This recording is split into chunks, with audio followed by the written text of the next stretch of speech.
నన్ను శుద్ధి చేశావు, నీ రక్తములో నన్ను కడిగి వేశావు, నీ వాగ్దానముతో నన్ను స్థిరపరిచావు, నీ ఆత్మతో నన్ను నింపేశావు.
నీవే నన్ను నడిపించావు, విడిపించావు, నీవే నన్ను విడువనన్నావు. ఎంత ప్రేమ యేసయ్యా, వింత ప్రేమ నీ దయ, నీ ప్రేమొక వింతయ్యా. ఊహకందరు యేసయ్యా, నీవే నన్ను కోరుకున్నావు, నీవే నన్ను విడిపించావు, నీవే నన్ను విడిపించావు, నీవే నన్ను విడువనన్నావు. మంచిది.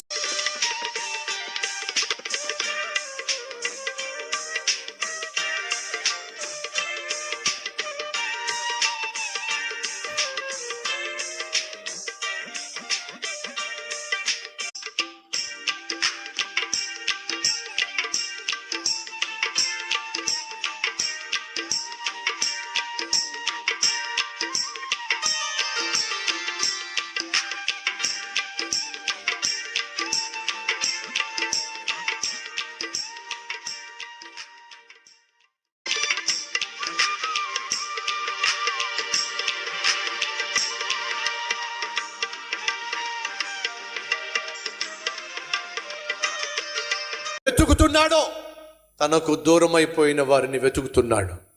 ఎవరెవరిని దేవుడు బైబిల్లో వెతికాడో కొంతమంది మీ ముందు తీసుకురాబోతున్నాను. మొదటిగా ఆది పురుషుణ్ణి దేవుడు వెతికాడు. ఎప్పుడో తనకు దూరమైపోయినప్పుడు, చేయకూడని తప్పు చేసినప్పుడు, తన సన్నిధిని పోగొట్టుకున్నప్పుడు, రహస్య జీవితాన్ని ప్రారంభించినప్పుడు, ఆదామా నువ్వెక్కడా, ఎక్కడున్నావు వెతుక్కుంటూ దేవుడు వచ్చాడండి. సహోదరుడా, సహోదరి, ఈరోజు ప్రభువు నీకు ప్రశ్నిస్తున్నాడు, నువ్వెక్కడున్నావు? నాతో ఉండవలసిన వాడివి, నాతో సహవాసం కలిగి ఉండవలసిన వాడివి, నా కుమారుడిగా కుమార్తెగా వర్ధిల్లవలసిన వారివి, సంతోషంతోనూ సమాధానంతోనూ సమృద్ధితోనూ వర్ధిల్లవలసిన నువ్వు ఈరోజు ఎక్కడున్నావు? వెళ్ళకూడని చోటకి వెళ్తున్నావు, చేయకూడని పనులు నువ్వు చేస్తున్నావు, చూడకూడని వాటిని చూస్తున్నావు. ఫలితంగా రోజు రోజుకు నువ్వు దూరం అయిపోతున్నావు.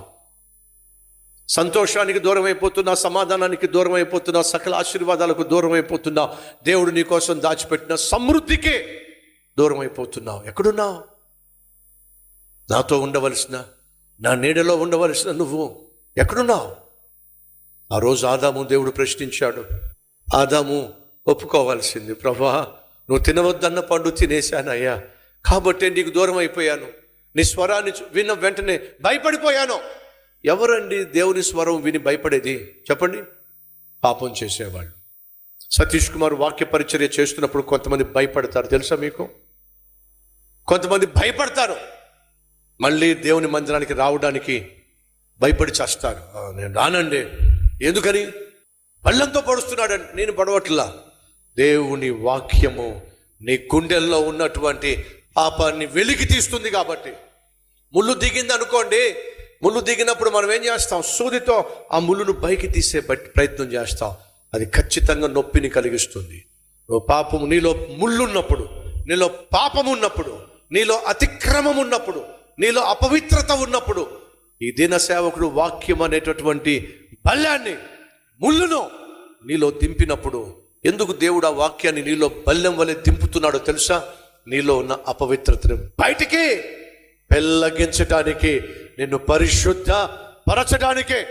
ఈ విషయాన్ని మర్చిపోద్దని ప్రభు పేరట మనం చేస్తున్నా.